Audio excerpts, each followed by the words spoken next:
Welcome to the Unleashed Life, where ambitious women take control of their mindset, money, and mastery. I'm your host, Dr. Renée Baker. Let's get unleashed. Welcome back to the Unleashed Life, the podcast for bold thinkers, visionary leaders, and everyday people who are ready to stop performing and start truly living. Today's guest is a force in finance, a builder in tech, and a healer in wellness. Candice Bradley. She is not just breaking barriers, she's rebuilding the systems that created them in the first place. From Harvard to high finance, from launching inclusive investment platforms to opening her own wellness studio in Tampa, Candice's journey is a masterclass in how to pivot from purpose to power.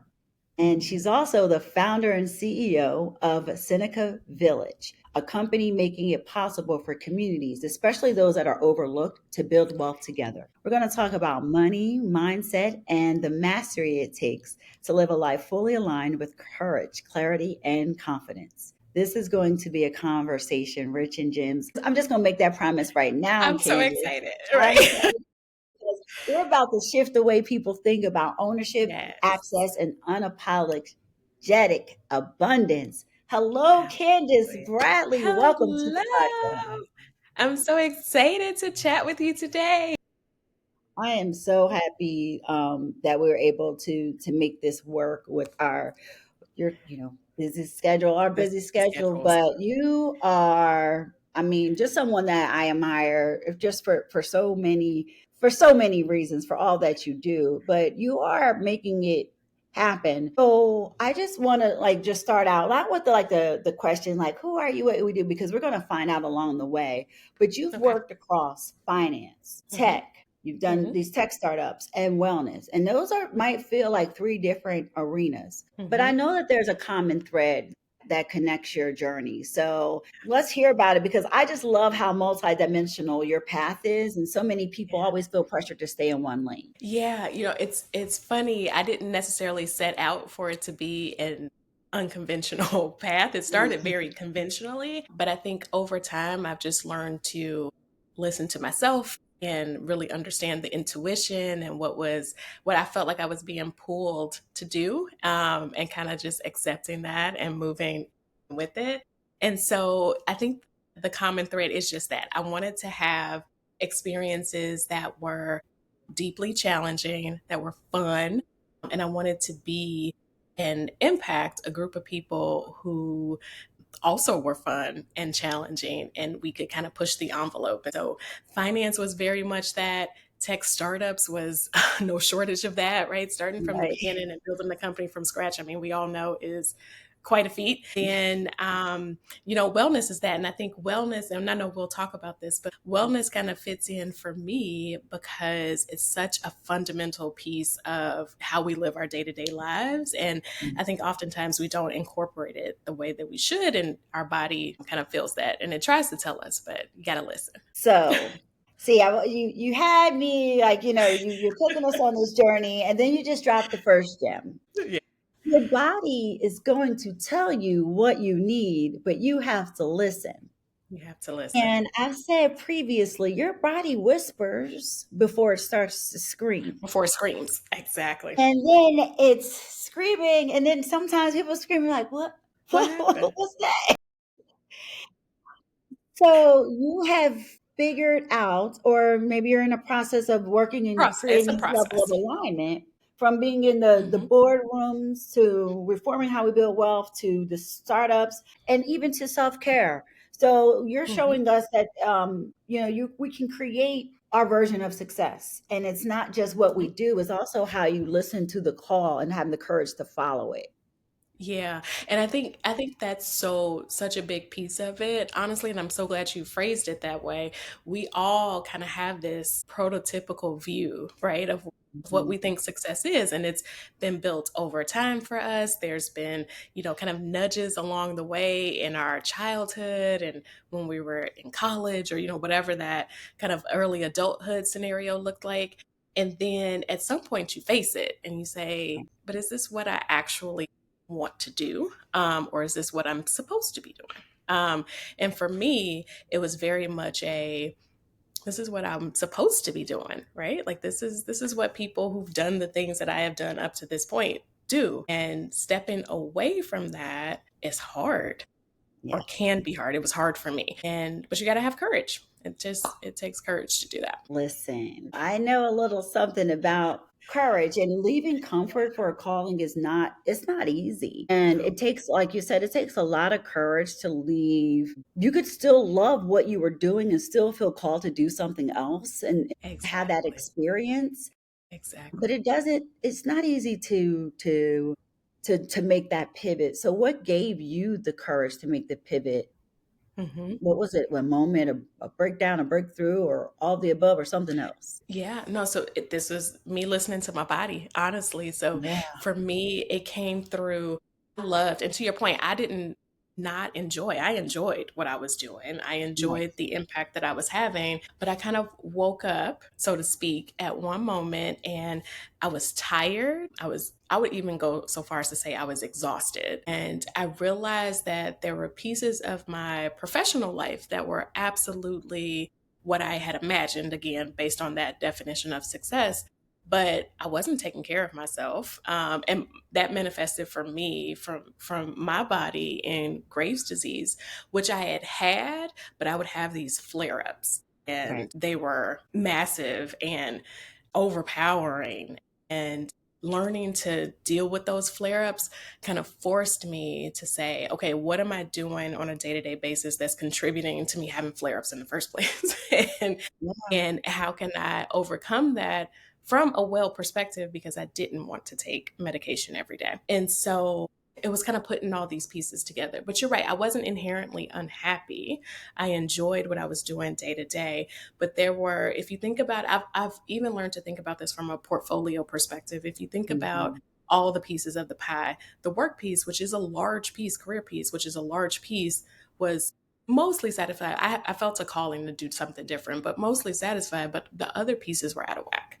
And That's right. so it was kind of listening to my body with the other pieces. Well, that's, I mean, that's a big part, right? People, it's hard for people to wrap, I find in my experience at least, that it's been hard for people to wrap around how when your pie is out of whack, that you Yeah, have to like the pieces create. pulling away. Right. It's like, and there's so many people who just live with it. But Hmm. thank you for sharing that, your story, and for your transparency, because it's a lived truth. And people have to learn that sometimes the pivot isn't just about moving the career or leaving behind what doesn't work. Sometimes it's just reclaiming your wellness, your voice, yourself, because we need to be healthy. Success is also about being healthy. And if it's not worth it, Exactly. if your body is breaking down and you're still trying to survive, Hmm. but act as if you're thriving.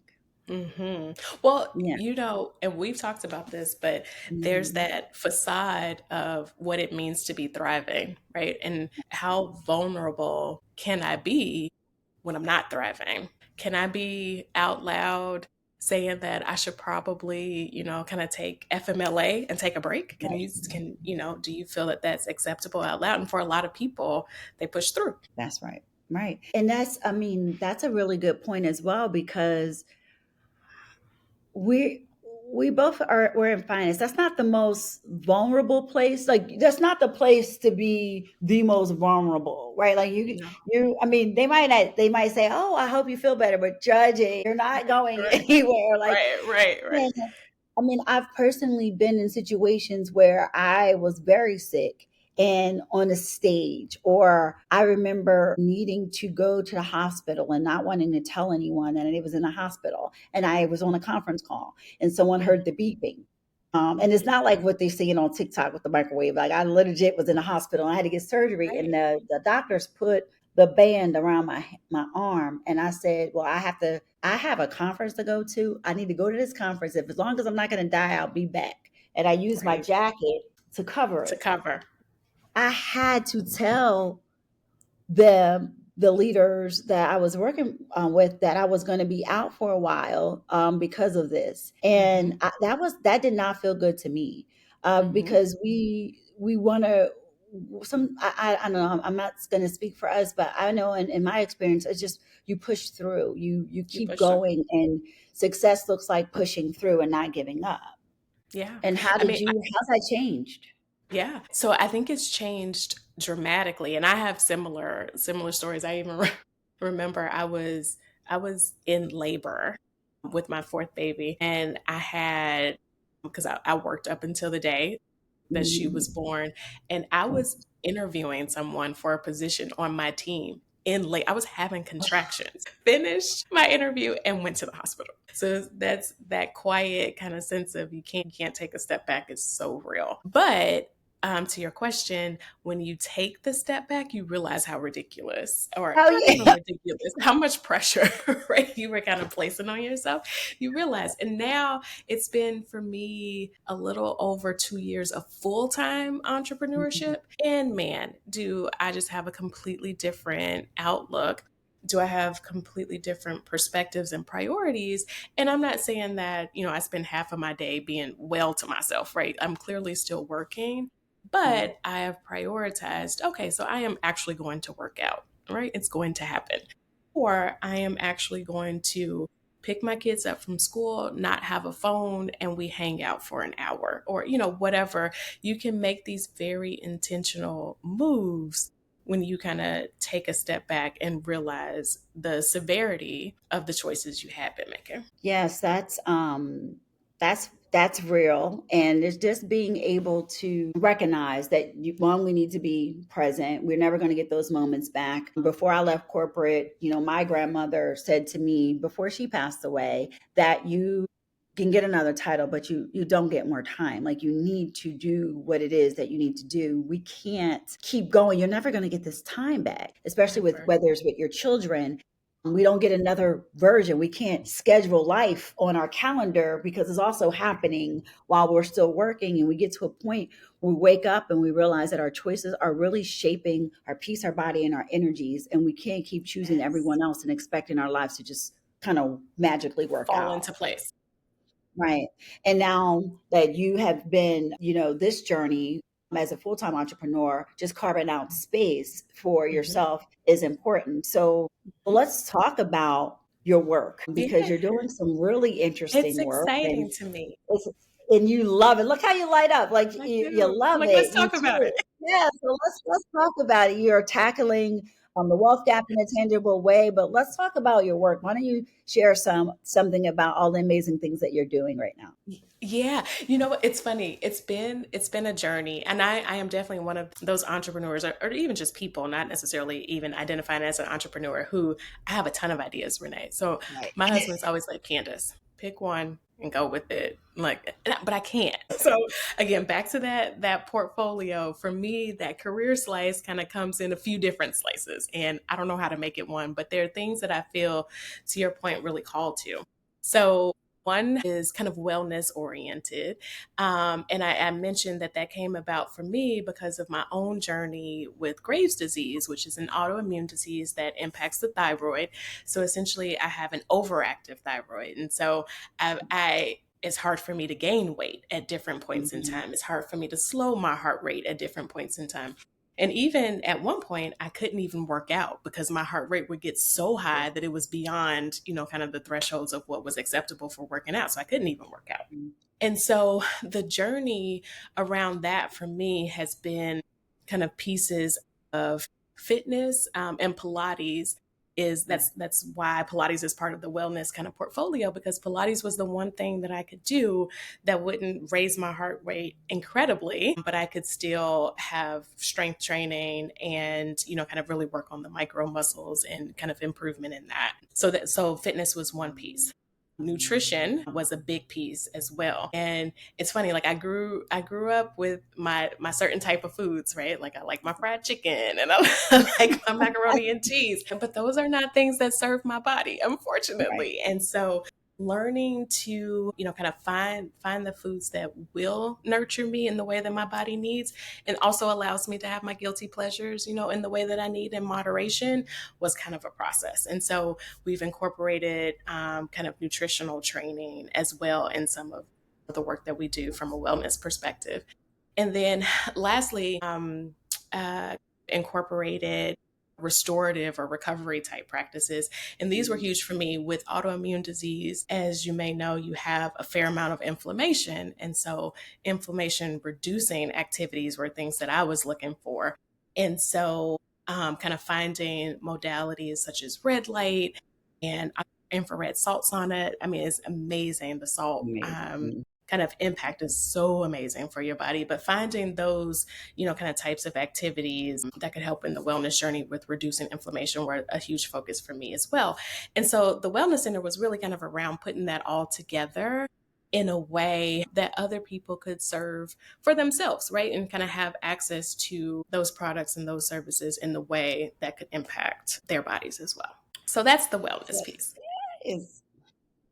And then from the wealth gap piece, along the way of this journey, it really kind of started, honestly, because my husband and I were launching one of our businesses, and we had a couple family members, friends and family members kind of reach out to us and say, we'd really, we're not going to start businesses ourselves, but we'd really love to be a part of what you're doing. We really, one, kind of believe in the mission, but two, kind of believe in the promise of scale around what you're doing. And so like, let us be investors with you. And so that kind of triggered for me, like there's so many ways or so many opportunities, I should say, for communities to invest together and kind of share in that wealth building. Now, it's not a liquid product, right? It's a long-term, so it's a piece of a portfolio, not the portfolio. Yeah. But doing that together and having community support behind your businesses is so huge. And not to mention, they can obviously take part in the activities. And so you're kind of doing the same kind of having a cyclical kind of process of where the folks who are most ingrained in your community happen to be the folks who benefit from your community doing well as well. I love that. I mean, I Yeah. truly, as a woman after my own heart, like you, yes, we have a lot of ideas. We can't execute on all of them, but you execute on the things that are important. And Yes. some of it's personal, right? Like you talk about your wellness business, Mhm. and your body asked for it. And it also was another way that you could, not only are you healing and working with yourself, but you're helping others along the way. And then if Mhm. you're talking about your different portfolio, we're in finance. We always talk about diversification, multiple streams of income, right? So you're helping people also build systems that could serve them on different levels, so to speak. And I Yeah. A always deeper. say, yeah, like you're helping them continue. You might not be the person, but that you can be an investor, Right. right? Exactly. And I love the fact that you are doing it and you're intertwining it and focusing on community and Mhm. building you're building other people as you also build, which is also Mhm. important. And why Mhm. and why pick one lane when you are the lane, Candice Bradley? You are the lane. Exactly. Exactly. You are the You lane. become your lane. Become your lane.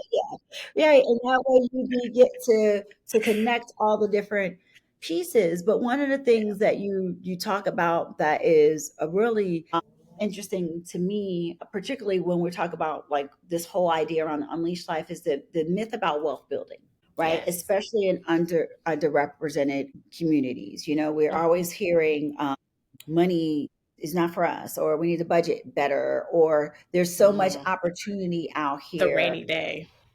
Yeah, like that. Those are all the things that we hear as if that's the full picture. But Mhm. what has been your experience, and what do you wish that people understood more about building wealth from where they're starting and not kind of Mhm. hearing all the noise that surrounds Mhm. it?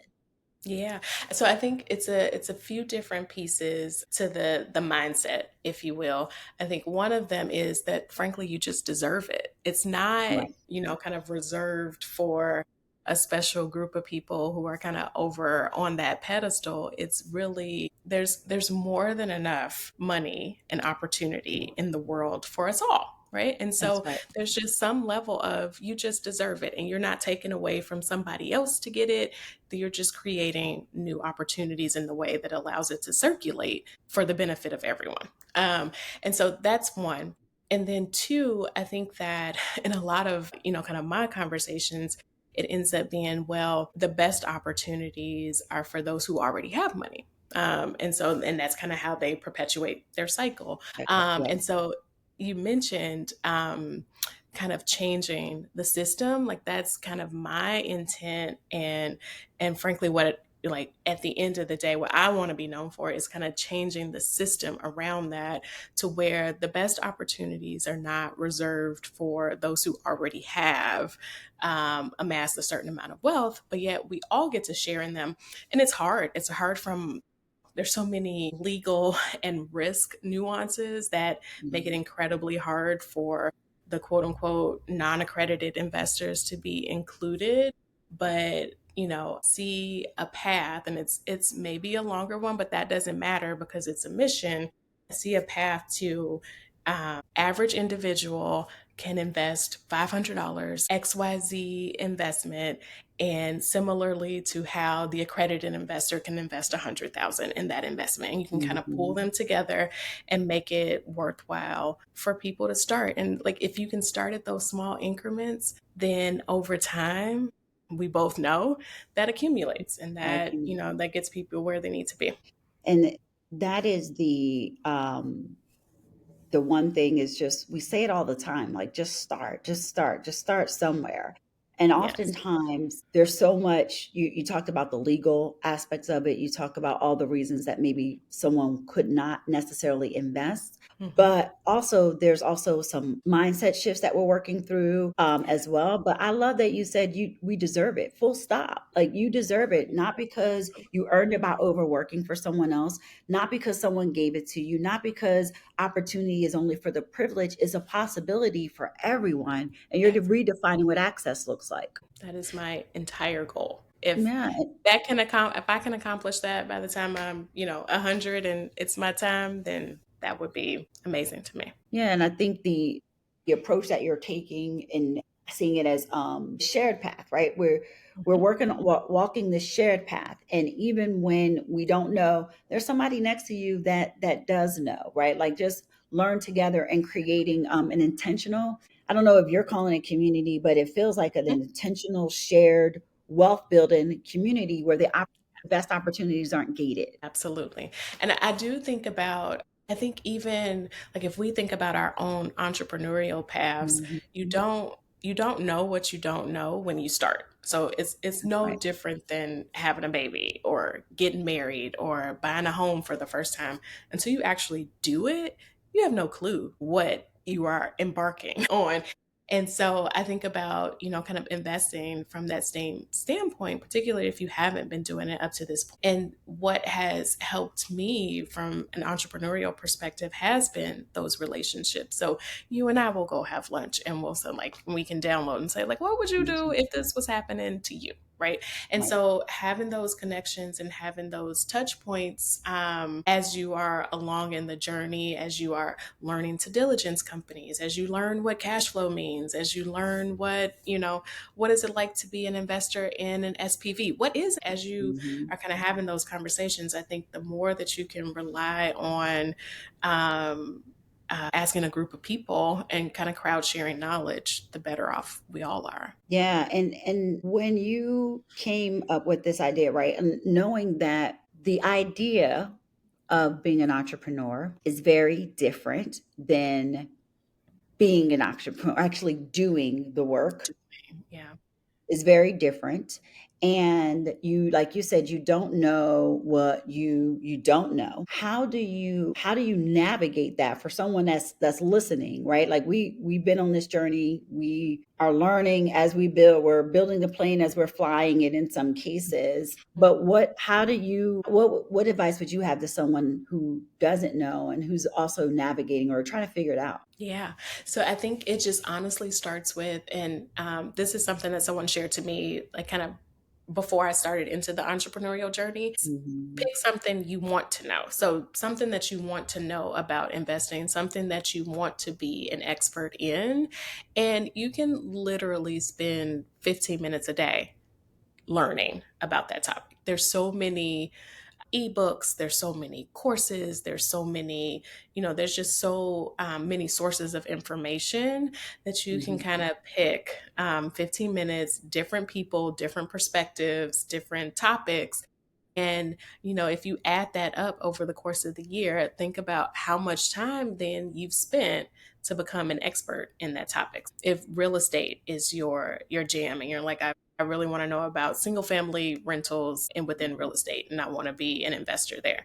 15 minutes a day. Go read something about cash flow. Go read something about property management. Go read something about mortgages and how you get a mortgage on that type of a property. And then you just amass that knowledge. And so it doesn't have to be big. It's small chunks. Yeah, I think people forget that we kind of build like in small increments, and that 15 minutes that you could spend scrolling TikTok, if you're not focused on if you're just doing messy talk, like sometimes I do, Right. but Right. if you're You have to. focused, you can have a little fun. Like you got to kind of get focused here. But if you just go and you're looking up the information from a reliable source, we can Mhm. build that knowledge. It really doesn't take too much, right? It And does. and you talk about how we could build from that just by Mhm. taking the step. Just taking the nuggets. Yep. Taking the nuggets and putting the nuggets together. I mean, so much of what we're working on has been more small business oriented, Hmm. but that's the same kind of concept, right? You learn about SBA loans, you learn about, leverage, you learn about cash flow within a company, you learn how to value a company, and you can do that, in small chunks every day. And then all of a sudden, you're in a community with folks and they're like, hey, I'm going to go invest in X. Would you like to invest alongside me? You know how to evaluate those types of opportunities. So this is really helpful because earlier in our conversation, you were talking about SPV. People might not know that SPV, we're talking about special purpose vehicles. Mm-hmm. So, what would you tell someone who, is thinking about, okay, maybe they're not going to put together the SPV because it's a legal Mm-hmm. entity. It's got a lot of different types of parts to it and financial risk and It's things. What nuances. would you say is there's different nuances but it's a temporary, would you say that it's a like a temporary like an investment container, like how It's would you define it? I would say it's definitely contained. Right. And so essentially an SPV oftentimes, I mean, they can be used for so many purposes, right? But for the purposes of what we're chatting about, it can essentially be almost a kind of side vehicle, right, for investing. So you don't have to your point, you don't need to be the primary investor, the lead investor, anything like that.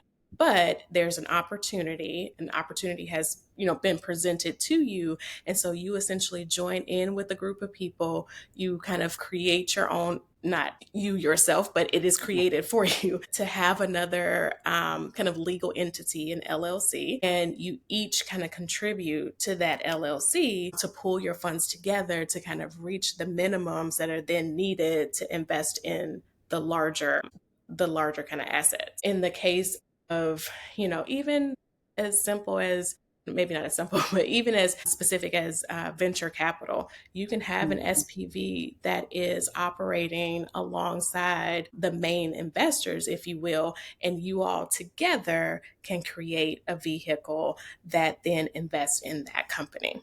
Right. And then that's kind of how you get around the minimums. And that's what's, I think people don't realize that let's say you're finding you have this tech startup, and sometimes people think, well, I'm just going to throw out a number, like I need to have the $250,000 like as Mm-hmm. myself. But Mm-hmm. with the SPV, basically everybody can invest separately. You Mm-hmm. pull the funds, and then as the SPV, as the single investor, then you can go Then you're on and the cap make table. the investment, right? And then now are pulling your investment. Then you benefit. You can everyone shares, right? Everyone Across the shares board. at that Days, point. you win or you lose. We're in it You together. win it together. Yeah. Exactly. You win or you lose together.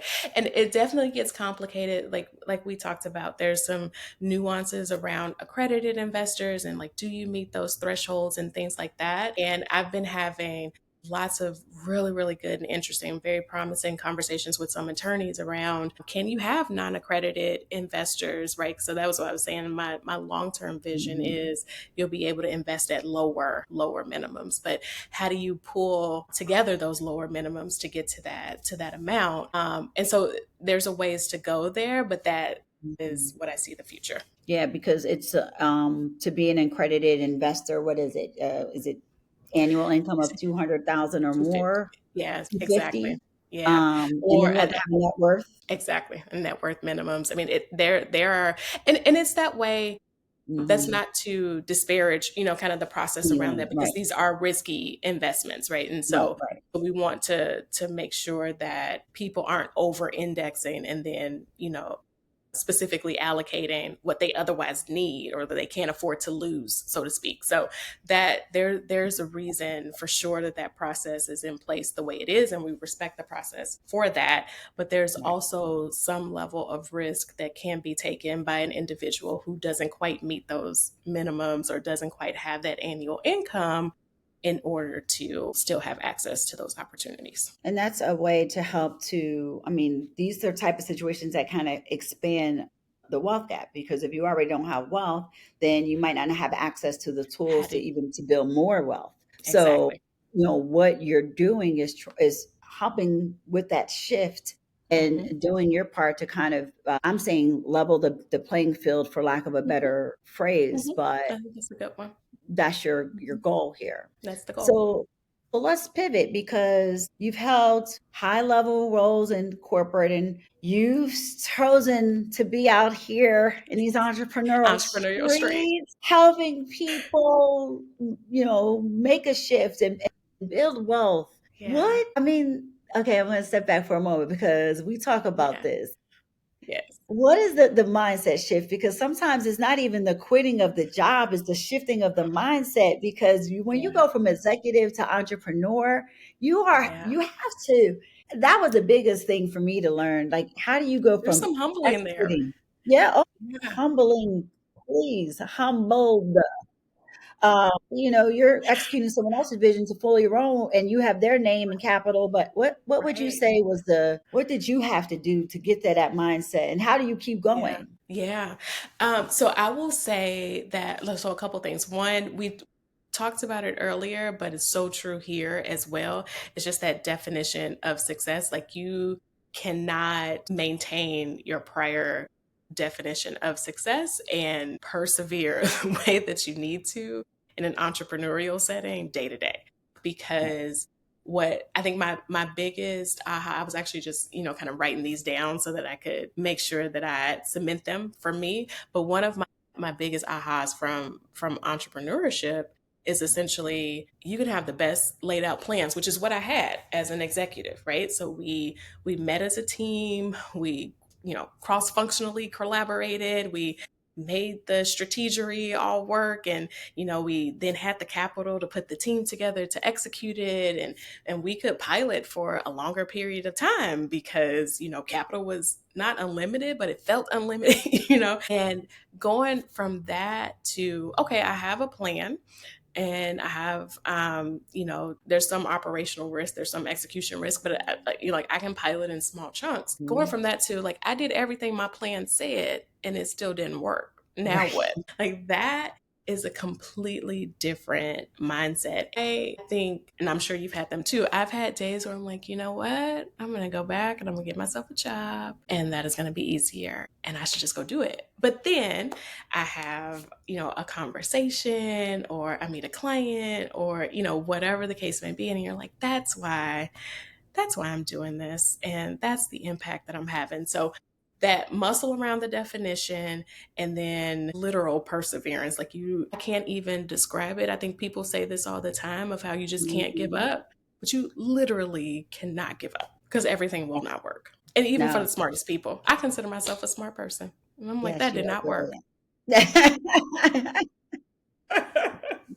Yes, that sums it up. Entrepreneurship, that did not Right? work. Like, That did not work. the best. I was like, what the what's this the song? The road to hell is paved with good intentions, but But you maybe get everything exactly. that you're supposed to do. You think, because we've had this, what success looks like is so regimented in corporate, Exactly. and Well, and it's like straight, right? Like, it yes, yes. it You doesn't know go what you like need that. to Yeah, do. right. For the Right. most part, you're like, you got it. But this space doesn't have a formula. Mm-mm. You can, and even if you have a nice that Yeah. in corporate Right. governance that can You get can have a away. nice But day and people, yeah. you're humbled by the process. In corporate, I say we were built for certainty, right? You have the different departments, you have your budgets, you have your timelines. In entrepreneurship, we are building possibility Exactly. Vision. and vision and Right. hope. And we Yeah. launched, I had to give up my whole idea of like perfection, right? I wanted everything to look good and Mhm. holding it all together. And then, you know what? Mm. Life, it just happens. I'm pivoting constantly Constant. and I'm doing some things. And like some corporate folks that know me are like, well, what? I'm like, listen, I different know. game over here. Like, Right, I right. can't. This is what we have to do here. I am taping this up. Like, Right, right, because the only thing that's holding it together is my why, right? Like this is right, like right, right. That's so true. because sometimes you want to like, you know what? Let me dust off this resume. Right. Let me I'm just like, see. I can get another title, It's so which true. is And I think we have to be real about that because it's as I like real. this is the community, kind of piece of it. Because between LinkedIn and like everything else, social related, everybody else seems to be up and to the right. And I'm like, what? Is it just me? Nope. Does it just not work for me? I don't I'm like, that's not how it's actually working. No, you're right. And sometimes we have to be more. I said, even for me, I have to be more like I'll have the conversations. I'm like, this is not working, or I'll just take a moment and even over this morning, I was like, okay, I walk when I get stressed. Yep, Everybody's like, me oh, you too. so thin. Yeah, because I'm stressed Because and I'm I'm always walking. walking. Always walking. I'm walking, stressed, trying to figure things out. But picking up the phone and asking and having conversations. And I also had to unlearn some of the things, but also never say unlearn, but also the person I'm becoming. I'm so glad that I have embarked on this. Now I think every corporate person should go through this journey I because agree. whether you stay in entrepreneurship, if you go back, your perspective changes. My Just perspective has completely different. shifted. I thought I was grown before. I'm grown. Yeah, right, right. I've gone back to toddlerhood and Yeah, now I'm coming back. but it's a real thing. Yeah, it's so true. I think even I don't know if I've ever shared this story with you, but the first business that my husband and I launched went incredibly well. We grew from 0 to 10 million in revenue in 2 years. So we were that, like, oh look, everything's up and to the right. Yeah, And then we had a customer with a 7-figure invoice go bankrupt. And we're like, what do we do now? What happened? No, that hair, wasn't in my cigarette. roadmap. Right? Yes. That was not in my roadmap. And tape. Like, how do we glue this all back together so we can keep going? Because at that point, you have, not just our personal responsibilities, we have our family and our kids, but we have employees and Employees, we I was have, gonna say there's other employees and stakeholders. vendors and partners. Exactly. So what do you do? And nobody teaches you that in corporate, or at least you don't feel it the same way in corporate. No, you don't. And although when no one talks about when your plan falls apart and you are moving along, and that's why I don't like to talk about like success as what you see because Mhm. it could change in a moment. I could have a great day today, and then Exactly. tomorrow it'll be something else. Yes. Yes. And no one puts that's not going to be in the pitch deck, or we No. need to be more real about that. But how do Yeah. you emerge from that? Yeah. Because sometimes success also looks like subtracting and knowing when you need to let go of what no longer serves Mhm. you. Mhm. So It's and that what did you seasonal. have to go through? Yeah. Entrepreneurship is seasonal. And the pivoting, I think, a large part of pivoting, at least for me, from like a tech startup perspective, we Right. pivoted a lot. So I did have some muscle for pivoting, but I did not have muscle for walking away. And knowing the point of walk away, it's a highly, highly personal and difficult, I think, decision to make. Yeah. And no I one find that that's really, harder than making the decision to walk away from corporate because it's I kind of agree. like you built it, right? And I agree. it's hard, like, to say, okay, what do I walk away from? And then to people who are not on the journey, because sometimes failure is not failure, it's wisdom. It's No, exactly. evolving, it's evolution. And we put our emotional capital into the the businesses, but I always say this can't be my baby because I have to be able to know when I Right. have to let it go. If it's my Right. baby, I'm not gonna want to let it You go. don't let it go. And I think that as such, it's another like great lesson from entrepreneurship, which frankly I would have maybe been okay not learning, but I learned. Yeah. It's like some lessons I don't need to learn. That's I'm just don't good. want to learn them. I don't want them. But that was one. And it's like, you're right. It cannot be my baby because then I emotionally tie and identify with it. Yes. And then there is a point this I have this mentor who I talk to him once a month. He is one of my absolute favorite humans. And he said to me, so I was having this conversation with him, and he said to me, have you reached the point of irrationality? I think I Oh. have. He's like, are your decisions now irrational? That's a truth bomb. We need people in our Mhm, lives that mhm, that's gonna help us wake up, and mhm, that's like a gut check. mhm. So That's how it. do you respond to that? Well, it's like, why would you That's ask a me tough that? question. That's a tough question. But it was true because I think again there's a pivot and there's a time and Mhm. a space for pivoting and reinvention. That's my new term that I love. It's just like Love I'm that. reinventing. Yes. There is a point where your reinvention becomes desperation, which then is leading to irrationality. And I think it's a highly, and which is why I don't think he told me necessarily that I was being irrational, because it is a highly personal decision. But I think in your gut. So You for know. me, I kind of walked away from that conversation with, okay, what is the hard decision, or what are the decision trees of Mhm. hard decisions, and which of these do I think I should make, but I just don't want to make. And if Right. I had one, then I had reached a point of irrationality, and I pulled back. Because you know when you know, but you didn't want anybody to bring it I don't up, want to and it know. just hits you, and you're Yeah, like, now I have to yeah. face Now I have to do who I'm something about becoming. it. But Exactly. sometimes it's, we're on this journey, and is it rooted, like you said, reinvention? I've asked myself, is it rooted in the woman that I'm becoming? Is it Yes. rooted? Is it aligned to me? And I never thought about alignment. I thought about everything like, okay, this is my to-do list. I didn't have a Hmm. to-be list. I didn't have a wanna-be Yes. list. It Yeah. was, this is what I'm going to do. This is what I'm going to achieve. I had my goals, and they were rooted in very strict ways. But Hmm. wisdom sometimes isn't always logical. And our ability to be able to become who we're becoming as we navigate these moments in this process is critical. Hmm. It's critical. So It's you can critical. walk And away. yeah, and you can walk away. And I think a lot of times too, that's what pushes us past. I love the to be list, because that's what Mhm. pushes us past that point of your comfort zone, right? And but like Yeah, some things you aren't meant to push past. It's just again irrational. But then there's the other things that would the person I'm becoming do this, right. or would she walk away? But she walk away. And I got Mhm. that to be list from Natalie Pierre. She came up with that. I So love shout out that. to her because that's Yes. an amazing thing to know. Hmm. Like, what's your to be list, and Hmm. for yourself. But we Hmm. also grew up in a world where achievement is winning, and winning doesn't look like walking away, and It it could does. be seems like it's a failure. It seems.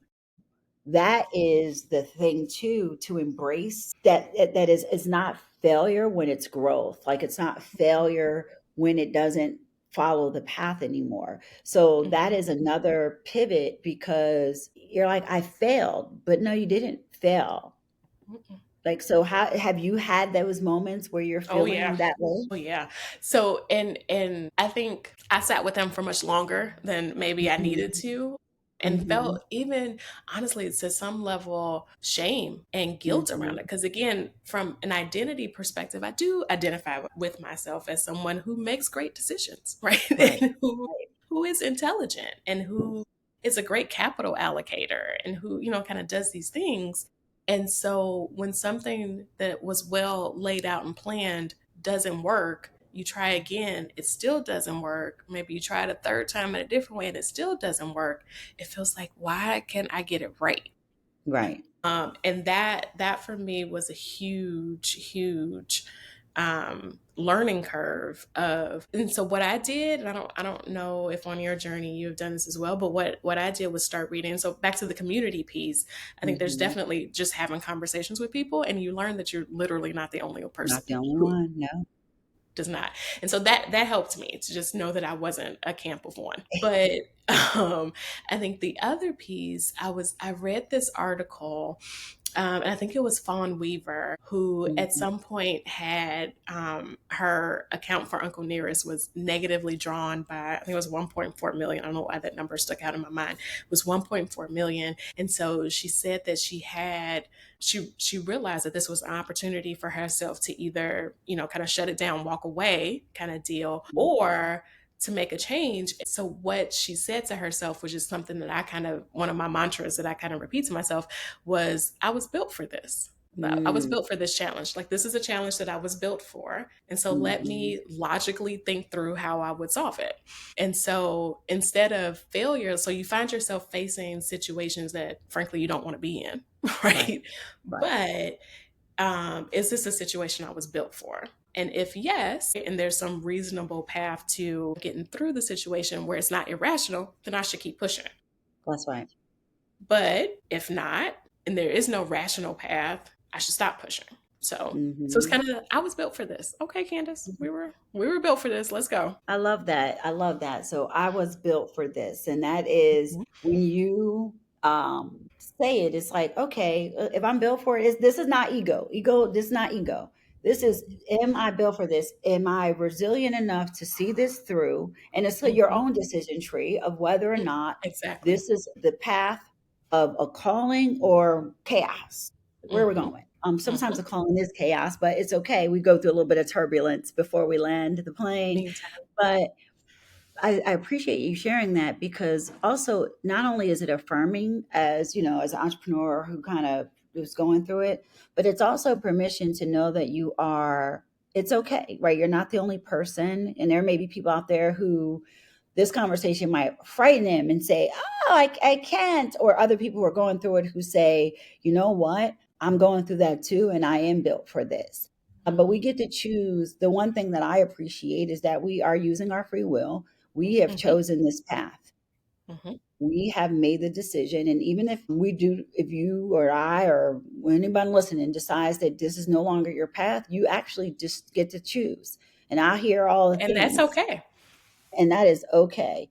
Hmm. And it's because it does take a lot of courage to build something. It does take a lot of courage to release something. And it Exactly. does take a lot of courage to kind of go back into waters that you might have thought that you would never go back to, but you actually don't go back the same because you are No. so much different. I know I am.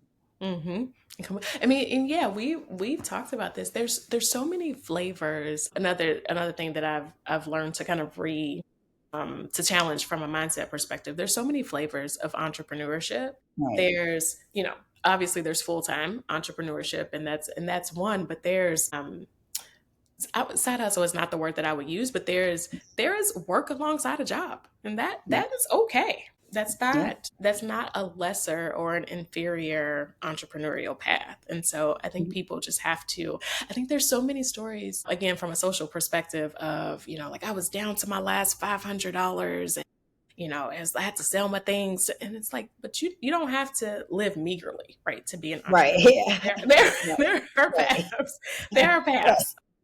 There are facts. You don't We're have to not do that. saying get down that.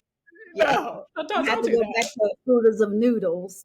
Right, right. No ramen. You don't have to be a We ramen don't have to person. do that, right? We can. There's ways, but and there, and you can be an investor and still have your business. There are different things that you can Exactly. do. Exactly. But, there's a woman out there, there's a person out there who might be sitting in their spiral, right? They're doing all the things, they're hitting all the Mhm, walls, and they're mhm. wondering too if they are built, if they're also built for this. And Was I built what for would you this? want her to know, or Yeah, him, or yeah, them? I want that person to know that it's not easy. It does require a high level of resilience, and it requires creativity. So, Mhm. creativity means there's no one path to success. Your path is your path. And That's that right. is frankly all that matters. As long as you are happy with the path and the outcome that you're on, then that is all that matters. And obviously stay true to the vision and to the why, but the why should drive you to do it in a way that feels whole and right to you and intentional to you. So a lot of people say push through. I don't say push through. I say listen to yourself. Listen to listen yourself, to please. listen to what your intuition is telling you and adjust. Yeah. And that's Sometimes okay. we have to be still to be able Mhm. to hear it, right? Because Mhm. there's so much going on, So right? much noise. So much noise, and you sometimes just have to be still. What is just like you if you feel called to do it, what are you being called to do? You don't necessarily need to shrink. Sometimes you might need to subtract, you might need to pivot, but like you said, your Exactly. path is your path, and that's enough. Trust the Mhm. journey, Mhm. but Exactly. also know when you're I love the are you being irrational? Like, Yeah. yeah, and Yeah. I don't know about you, Candace, but I also believe like we have to trust ourselves more than we have to ask 15,000 people. I mean, it's nice to have people to Yes. tap into. I truly believe that I learned so much from other people. But when we're Mhm. asking other people they give us a perspective. Now it's up for us to what we're going to do with that narrative. Like, what are we now going to do with that information? But you have Mhm. to trust yourself. Yeah, no one else can pick the path for you. And I think to your point, you can and I prefer to get multiple Mhm. pieces of information, multiple Yes, perspectives because there's inevitably something that you did not think about that's or that right. you couldn't see for being so deep in the weeds. But then there's an opportunity to have space between those perspectives and what you ultimately do and then take the space to determine what's right for you because you're Right, literally the only one who can determine that and then go forward and then some people won't understand why you right. chose the path that you chose and you just have to be okay with it's the right one for me. Yes, and yeah, sometimes people will think you are crazy, and you have to let them. And you Let have them to think let them. what they think while you keep going. Because at the end of the day, it's your life to live, and you're going to have to live with the One. consequences. You only get one, right? Like, what are you Only going to do one. with this one precious life that you have? Mm-hmm. Mm-hmm. So as we think about that, you've created so many different ripple effects in everything you've done. So, whether where you were in corporate or your journey, just your impact. What do you want your legacy to feel like for you, for Yeah. the people that's coming, the women that are coming behind you, the people that are coming behind you, the communities that you're Mm-hmm. serving? Yeah. Well, I've learned again in taking a step away from kind of the corporate life, I've learned to be really intentional about this and like my Mhm. filter, if you will, for the things that I do is it intentional, right? Does it Right. tie to my vision? And does it have impact for others? And so for me, I just I'm becoming the her Right. that is known for being practical yet transformational and Mhm. that is what I want. And so when that applies to wellness, there's a practical yet transformational solution for everyone. When it comes to the wealth gap, there is a practical yet transformational solution for everyone. Even when it comes to entrepreneurship, there is a practical yet transformational solution for everyone. And so the thread of my work and my vision is to impact people in a way that you're like, duh, I should have known to do that. That was Mhm. very rational and practical. But yet, I can take these steps and have a completely different outcome than I otherwise would have had, and kind of create these pathways that otherwise would not have been open to me. And that is what I want to be known for. I love that because I mean we I love that you're saying and sharing your journey. So you're becoming the her. You're becoming Mm-hmm, the her. mm-hmm, Practical yet transformational. And mm-hmm, that's the why, that's the work, that's the, mm-hmm. all of those things packaged all in one. And you're showing us in real life that this is bigger than sometimes I know for many years you're chasing titles, but We're no longer becoming someone else's version of success. We need Mhm. people who are building lives and businesses who reflect who they are, and you're Mhm. doing that in real time. Mhm. And you're honoring that and showing us the path. So thank you for what you build, but also for who you're becoming, because you're also doing it out loud. And Yeah, I'm not a lot of people, that takes a lot of courage as well to do it out loud. it does not all work. So as we close, Candice, we I like to, go a little deeper, and I like to ask the guests about their unleash moment. And it's basically, what's one lesson or truth that you had to unleash in Mhm. order to step into, your abundance, in order to live Mhm. fully unleashed on your Mhm. purpose. Mhm. What's that for you? Yeah, I said it with some undertone, kind of across the conversation, but I think my biggest transformation personally was not needing validation. Like I just don't let go of the need for validation for other people, from other people. And so I am self-validating now. Wow, I love that, and Yeah. I received that and appreciate that you've shared so much of your journey with us and showing us what it means to just not to lead with purpose. You've pivoted with courage, and you've put community and people at the center without needing validation, which I love. Yes. I'm gonna Yes. listen. If you hear me say Yes. self-validating, you, Yes. I'll give you Yeah. the There you credit. But I go. thank you for showing us what this looks like in real time. And yes, you are practical and transformative, and you're also unleashed. And I thank you. Just, in your story, I mean, just for you to be able to go from Wall Street or corporate and finance to wellness, you have really given us the blueprint for what it is to live boldly, to build legacy, and reclaim the right to thrive. We have permission. It is our birthright. And So you can listen. do it. Oh, go ahead And no, I and just say said, it and you again. can do it. It is Yeah, possible. You can do it. Yeah, it is absolutely that's possible. right.